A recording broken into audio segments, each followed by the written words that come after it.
ಸ್ವಲ್ಪ ಎಲ್ಲರೂ ಹೊರಗೆ ಕಳಿಸ್ಬಿಡ್ರಿ. ಸೀರೆ ಮಾಡ್ತಾರೆ.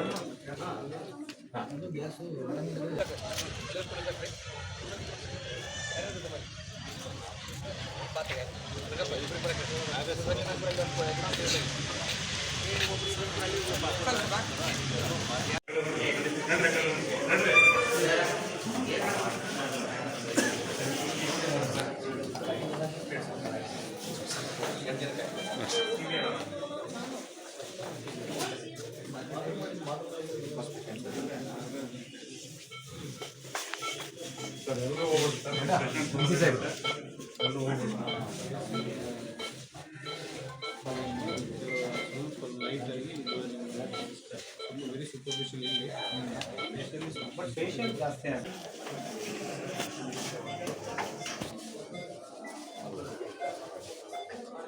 ಏನಾಯ್ತು ಇವ್ರೆ?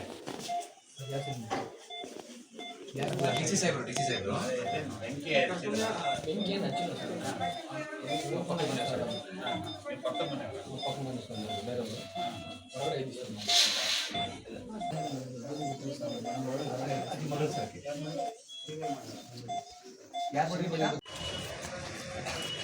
ನೀವು ಅವರವ್ರ? ಹಾಂ ಸರ್, ಹೇಳಿದ್ದೀನಿ ಬಳ್ಳಾರಿ ಡಿ ಸಿ ಅವರಿಗೆ ಸ್ವಲ್ಪ ಯಾರಾದರೂ ಫಾಲೋ ನಾನು ಹೋಗ್ತೀನಿ. ನಾನು ಅವ್ರಿಗೆ ನೀವೊಬ್ಬರು ಯಾರಾದರೂ ರೈಟ್ ಫಾಲೋಅಪ್ ಮಾಡ್ಕೊಳ್ಳಿ. ನಿಮ್ಮದು ಏನ್ತಾ ಇದ್ರು ಸರ್ ಸರ್ ಏನಾಯ್ತು? ಇವತ್ತು ಬೆಳಗ್ಗೆ ಗಂಗಾವತಿ ತಾಲೂಕು ಹೆಬ್ಬಾಳ ಗ್ರಾಮದಲ್ಲಿ ಒಂದು ಸಿಲಿಂಡರ್ ಬ್ಲಾಸ್ಟ್ ಆಗಿದೆ. ಅಲ್ಲಿ ಸುಮಾರು 9 ಜನಕ್ಕೆ ಎಂಟು ಜನದಲ್ಲಿ ಈಗ 3 ಜನ ಇಲ್ಲಿ ಗಂಗಾವತಿ ಹಾಸ್ಪಿಟಲಲ್ಲಿ ಟ್ರೀಟ್ಮೆಂಟ್ ತೊಗೊಳ್ತಾರೆ. ಇನ್ನು ಉಳಿದಂಥ 5 ಜನ ಸ್ವಲ್ಪ ಜಾಸ್ತಿ ಬರ್ನ್ಸ್ ಇದ್ದಿದ್ದರಿಂದ ವಿಮ್ಸ್ ಹಾಸ್ಪಿಟಲ್ ಬಳ್ಳಾರಿಗೆ ಅವ್ರು ಶಿಫ್ಟ್ ಆಗಿದ್ದಾರೆ. ಅಲ್ಲಿ ಬಳ್ಳಾರಿ ಜಿಲ್ಲಾಧಿಕಾರಿಗಳ ಜೊತೆ ಕೂಡ ನಾನು ಮಾತಾಡಿದ್ದೀನಿ. ವಿಮ್ಸಲ್ಲಿ ಅವರಿಗೆ ಟ್ರೀಟ್ಮೆಂಟ್ ಎಲ್ಲ ಪ್ರಾಪರಾಗಿ ಕೊಡೋದಕ್ಕೆ. ಮತ್ತು ಮಾನ್ಯ ಜಿಲ್ಲಾ ಉಸ್ತುವಾರಿ ಸಚಿವರು ಕೂಡ ಬೆಳಗ್ಗೆ ನನ್ನ ಜೊತೆ ಮಾತಾಡಿ ಅವರು ಸೆಷನ್ನಲ್ಲಿರೋದ್ರಿಂದ ಇಮಿಡಿಯೇಟ್ಲಿ ವಿಸಿಟ್ ಮಾಡಿ ಎಲ್ಲ ಇಲ್ಲಿ ರಿಲೀಫು ಅದೆಲ್ಲ ಟ್ರೀಟ್ಮೆಂಟ್ ಎಲ್ಲ ನೋಡ್ಕೊಳ್ಳೋದಕ್ಕೆ ಹೇಳಿದ್ದಾರೆ. ಸೊ ಅದಕ್ಕೆ ಏನೇನು ಅವಶ್ಯಕತೆ ಇದೆಯೋ ಟ್ರೀಟ್ಮೆಂಟ್ ಎಲ್ಲ ಅದನ್ನು ನಾವು ಕೊಡ್ತಾ ಔಷಧೋಪಚಾರ ಮಾಡುವಂಥ ಕೆಲಸವನ್ನು ನಾವು ಮಾಡ್ತಾಯಿದ್ವಿ. ಇದಲ್ಲದೆ ಇನ್ಶೂರೆನ್ಸ್ ಕಂಪ್ನಿ ಅವ್ರ ಕಡೆಯಿಂದ ಏನು ಮಾಡಬೇಕಾಗಿದೆ, HP ಕಡೆಯಿಂದ ಪಬ್ಲಿಕ್ ಲಯಬಿಲಿಟಿ ಇನ್ಶೂರೆನ್ಸ್ ಆ್ಯಕ್ಟಲ್ಲಿ ಅದೇನು ಪ್ರಾವಿಷನ್ಸ್ ಇದೆಯೋ ಅದ್ರ ಪ್ರಕಾರ ಕ್ರಮ ತಗೊಳ್ಳೋದಕ್ಕೆ ಅವರಿಗೆ ನಾನು ಡೈರೆಕ್ಷನ್ ಕೊಡ್ತೀನಿ. ಆಮೇಲೆ ಈ ಹಳ್ಳಿ ಭಾಗದಲ್ಲಿ ಈ ಅವೇರ್ನೆಸ್ ಇದ್ರ ಬಗ್ಗೆ, ಯಾಕಂದರೆ ಇಲ್ಲಿ ನಾಲೆಜ್ ಇಲ್ಲಾರ್ದಂಗೆ ಒಬ್ಬೊಬ್ಬರು ಇಲ್ಲ, ಇದರಲ್ಲಿ ನೆಗ್ಲಿಜೆನ್ಸ್ ಕಾಣ್ತಾ ಇದೆ. ಅವ್ರ ಕಡೆಯಿಂದ ಯಾರು ಯೂಸ್ ಮಾಡ್ತಾಯಿದ್ರು ಅವರಿಗೆ ಇಗ್ನೋರೆನ್ಸ್ ಇದೆ ಮತ್ತು ನೆಗ್ಲಿಜೆನ್ಸ್ ಇದೆ.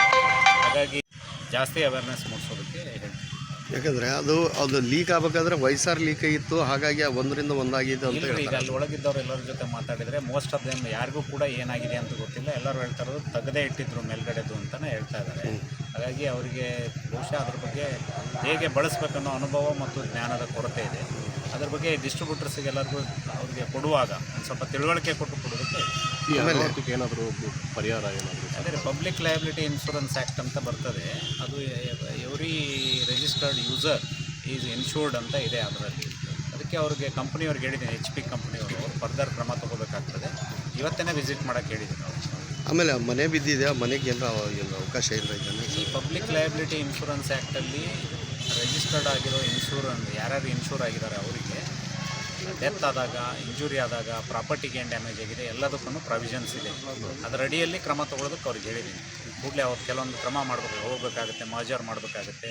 ಆಮೇಲೆ ನೆಗ್ಲಿಜೆನ್ಸ್ ಇದ್ದರೆ ಕೊಡಲ್ಲ ಅವರು, ಬಟ್ ಎನಿವೆ ಪಾಸಿಟಿವ್ ಆಗಿ ತೊಗೊಳೋದಕ್ಕೆ ನಾನು. ಯಾಕಂದರೆ ಅದು ಬಡವರು ಇದ್ದಾರೆ. ಈ ವಿಪತ್ತು ನಿರ್ವಹಣೆಯಲ್ಲಿ ನಿಮ್ಮ ಜಿಲ್ಲಾಡಳಿತ ನಮಗೆ ಅದಕ್ಕೆ ಪಬ್ಲಿಕ್ ಲಯಬಿಲಿಟಿ ಇನ್ಶೂರೆನ್ಸ್ ಆ್ಯಕ್ಟ್ ಅಂತ ಇರ್ತಕ್ಕಂಥದ್ದು. ಅದರಲ್ಲಿ ಯಾವುದಾದ್ರೂ ಈ ರೀತಿ ಆದಾಗ ಹೋಗಿ ಅವರು ಮಾಜಾರು ಮಾಡಿಕೊಂಡು ಡೆತ್ ಆದವರಿಗೆ, ಇಂಜುರಿ ಆದವರಿಗೆ, ಪ್ರಾಪರ್ಟಿ ಡ್ಯಾಮೇಜ್ ಆದವರಿಗೆ ಪಾಪ ಅನುಭವದ ಕೊರತೆಯನ್ನು ಮಾಡಿದ್ದಾರೆ, ಸ್ವಲ್ಪ ಗೊತ್ತಾಗಿಲ್ಲ ಮಾಡಿದ್ದಾರೆ, ಅವ್ರು ತಿಳುವಳಿಕೆ ಕೊಡೋಣ.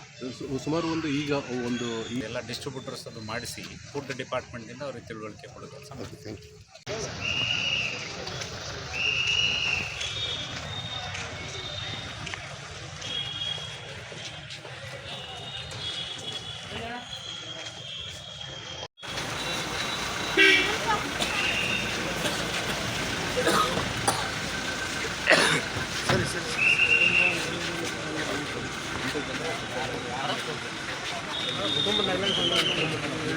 ಎಮರ್ಜೆನ್ಸಿ ಅಲ್ಲ, ಅವರ ಅನುಭವದ ಕೊರತೆಯಿಂದ ಇದರಿಂದ ಆಗಿದೆ ಅಂತ ಹೇಳಿದ್ದೀನಿ ಸರ್. ನೆಗಲ್ಸ್ ಅಂದ್ರೆ ಈಗ ಯಾವ ಸರ್ ಆಮೇಲೆ ಸಿಲಿಂಡರ್ ಚೆಕ್ ಮಾಡ್ತಾರೆ, ಸಿಲಿಂಡರ್ ಯಾವುದೋ ಸೀಲ್ ಇಲ್ಲ, ಏಜೆನ್ಸಿ ಸರ್ ಏನು ಅವರು ಕಾರ್ಡ್ ಮಾಡ್ತಾರೆ. ಗೈಡ್ ಯಾವ ರೀತಿ ಆಪ್ರೇಟ್ ಮಾಡ್ತಾರೆ. ಈಗ ಅವ್ರು ಹೇಳ್ತಾ ಇದ್ದಾರೆ ತೆಗೆದಿಟ್ಟಿದ್ದಾರೆ ಅಂತ, ಅದು ಯಾವುದಾಗಿದೆ ಏನಾಗಿದೆ ಯಾರಿಗೂ ಗೊತ್ತಿಲ್ಲ ನೆಟ್ ನಮಗೆ. ಅದಕ್ಕೆ ಅವ್ರು ಕರೆಸಿದ್ದೀನಿ HP ಅವ್ರಿಗೆ, ಅವ್ರು ಬಂದು ನೋಡ್ತಾರೆ. ಅಲ್ಲ ನೀವು ಚೆಕ್ ಮಾಡ್ತಾರೆ, ಸೀಲ್ ಯಾವುದೇ ಏಜೆನ್ಸಿ ಚೆಕ್ ಮಾಡಿ ಸೀಲ್ ಯಾವುದು ಪರ್ಫೆಕ್ಟ್, ಆಮೇಲೆ ವಾಚರ್ ಅದು ಮಾಡಿಸ್ಕೊಡ್ತೇನೆ ಬಿಡಪ್ಪ ನಾನು. ಅಲ್ಲ ಎಲ್ಲ ಕುಟುಂಬ ಇದು ವಾಚರ್ ಯಾವಲ್ಲ, ಸೀಲ್ ವಾಚರ್ ಯಾವಲ್ಲ. ಬಡ ಕುಟುಂಬ ಸರ್ ನೀವು ಅಂದ್ರೆ ನಾ ಅವ್ರಿಗೆ ಕೇಳೋದು ನೀವು ಸರಿಯಾಗಿ ಕೇಳ್ಕೊಳ್ಳಿ. Other than negligence it can be covered ಅಂತಿದೆ. ಅದನ್ನ ಆ್ಯಕ್ಟರ್ನೂ ಗೊತ್ತಿಲ್ಲ, ಭಾಳ ಚೆನ್ನಾಗಿ ನಾನೇ ಹುಡುಕಿ ಕೊಟ್ಟಿರೋದು ಈಗ ಮಾಡ್ಸಕ್ಕೆ. ಬೆಳಿಗ್ಗೆ ಬರುವಾಗ ಎಲ್ಲರಿಗೂ ಕರೆದು ಮಾಡ್ಸಕ್ಕೆ ಹೇಳಿದ್ರಿ. ನೀವು ಹೆಂಗೆ ಎಲ್ಲನೂ ಈ ರೀತಿ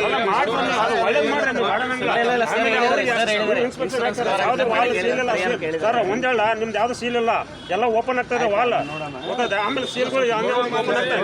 ಅದು ಸೀಲ್ ಅಂದ್ರೆ ಹೆಂಗಿರೋದು ಗೊತ್ತಾ? ನಾನು ಹೇಳ್ತೀನಿ ಕೇಳಿ, ಒಂದು ನಿಮಿಷ ಕೇಳಿ. ನೆಗ್ಲಿಜೆನ್ಸ್ ಆಫ್ ಹೂಮ್, ಯಾರು ನೆಗ್ಲಿಜೆನ್ಸು? ನೆಗ್ಲಿಜೆನ್ಸ್ ಆಫ್ ಏಜೆನ್ಸಿ ಇರ್ಬೋದು, ನೆಗ್ಲಿಜೆನ್ಸ್ ಆಫ್ ಕಂಪನಿ ಇರ್ಬೋದು. ಕೇಳಿ ಒಂದು ನಿಮಿಷ. ಯಾರು ಹೇಳಿದ್ರು ಕುಟುಂಬ ನೆಗ್ಲಿಜೆನ್ಸ್? ನೀವು ಅಂದ್ರೆ ಯಾರು ಹೇಳಿದ್ರು? ಎಲ್ಲಿ ಹೇಳಿದ್ದೀನಿ?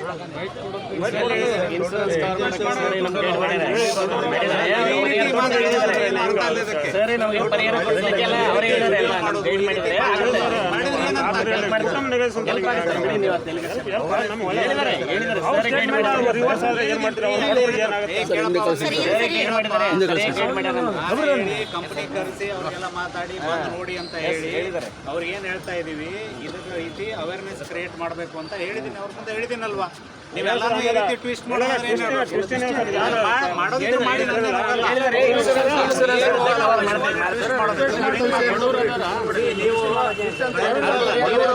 ಒಂದು ನಿಮಿಷ ಕೇಳ್ರಿ.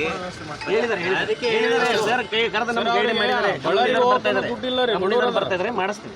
ಸರ್ ಅವರೇ ಗೈಡ್ ಮಾಡ್ಯಾರ ನಮಗೆ ಕರೆಕ್ಟಾಗಿ, ಹಂಗೆಲ್ಲ ಇಲ್ಲ. ಅಲ್ಲಪ್ಪ ನೀವು ನೋಡಿ, ಈಗ ನಾನು ಗೊತ್ತಾದ ತಕ್ಷಣ ಅಲ್ಲಿಂದ ಇಲ್ಲಿಗೆ ಬಂದು ಮಾತಾಡಿ ಬರುವಾಗ ಅವ್ರಿಗೆಲ್ಲ ಕಂಪನಿ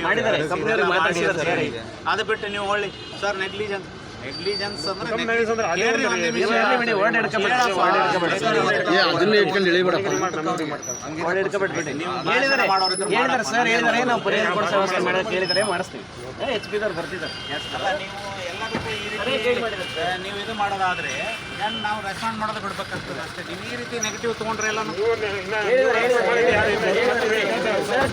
ಅದಕ್ಕೆ ನಾನು ರೆಸ್ಪಾನ್ಸ್ ಮಾಡೋಕ್ಕಾಗಲ್ಲ ಅಂತಲ್ರಿ ನೀವು. ಹಂಗಲ್ರಿ ನೀವು ಹೇಳ್ತಾ ರೆಸ್ಪಾನ್ಸ್ ಏನ್ ಮಾಡ್ತೀರಿ?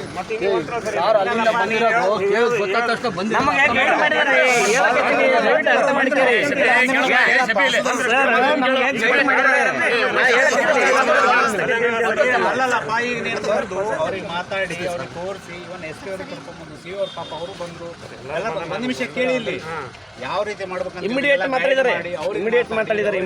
ಯಾರ ಕಂಪನಿ ಅವ್ರು ಅವ್ರಿಗೆ ಹೇಳಿ, ಅವರೆಲ್ಲರಿಗೂ ಹೇಳಿದ್ದಾಗಿದೆ. ಬಳ್ಳಾರಿ DC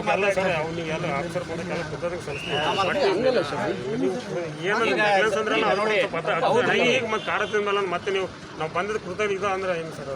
ಹಂಗಲ್ಲಪ್ಪ, ಮಾತಾಡೋದಾದ್ರೆ ಏನ್ ಕುಟುಂಬದ ಪರವಾಗಿ ಹೇಳಿದ್ದಾರೆ, ನಮ್ಗೆಲ್ಲ ಗೈಡ್ ಮಾಡಿದ್ದಾರೆ. ಇನ್ಶೂರೆನ್ಸ್ ಕಂಪ್ನಿದವ್ರು ಬರ್ತಾರೆ, ಮಾಡಿಸ್ತಾರೆ. ಅವ್ರು ಕೇಳ್ತಾ ಇದ್ರು NDRF ಅಲ್ಲಿ ಕೊಡಿ ಅಂತ. NDRF ಅಲ್ಲಿ ಕೊಡಕ್ ಬರಲ್ಲ, ಪಬ್ಲಿಕ್ ಲಯಬಿಲಿಟಿ ಇನ್ಶೂರೆನ್ಸ್ ಆಕ್ಟ್ ಅಂತಿದೆ, ಅದ್ರ ಪ್ರಕಾರ ಮಾಡಿ ಅಂತ ಗೈಡ್ ಮಾಡಿದೀವಿ, ಅವ್ರಿಗೆಲ್ಲ ಹೇಳಿದೀವಿ. ಮತ್ತೆ ಇನ್ಹ್ಯಾಂಗ ಹೇಳ್ಬೇಕು ನಿಮಗೆ? ಹೇಳಿದ್ದಾರೆ ಬಿಡಿ, ಹೇಳಿದ್ದಾರೆ. ಈಗ ಇಂಜೂರ್ ಆದವ್ರು ಪಾಪ ಅವ್ರಿಗೆ ಟ್ರೀಟ್ ಮಾಡೋದಲ್ವಾ ಫಸ್ಟ್? ಮತ್ತೆ ಅವ್ರ ಸಂಬಂಧ ನಮ್ದೇ ನಾವು ಇರ್ಲಿ ಹೇಳಿದ್ದಾರೆ, ಗೈಡ್ ಮಾಡಿದ್ದಾರೆ, ಮಾಡಿಸೋಣ. ಎಲ್ಲರೂ ಕೂಡ ಊರು ಇದು ಗ್ರಾಮನೇ ಬಂದ್ಬೇಡ ಸರ್. ಅದು ಸಲ ಬಂದಿದೆ ಪಾಪ, ಅವರು ಬಂದಿದ್ದಾರೆ, ನಾವು ಬಂದಿದ್ದೀವಿ. ಸೊ ಬಂದಿರೋದಕ್ಕೆ ಅಲ್ವಾ ಇದೆಲ್ಲ ಫಾಲೋ ಅಪ್ ಮಾಡ್ತಾ ಇರೋದು. ಹೆಂಗೆ ಊಟ ಪೂಟ ತಿಕ್ಕೊಂಡ್ರೆ ಇಲ್ಲ ಊಟ ಮಾಡ್ತಾರೆ ನೀವು ನೆಗ್ಲೆನ್ಸ್ ಅದಕ್ಕೆ ನಮ್ದು ನಾನೇನು ನೆಗ್ಲಿಜೆನ್ಸ್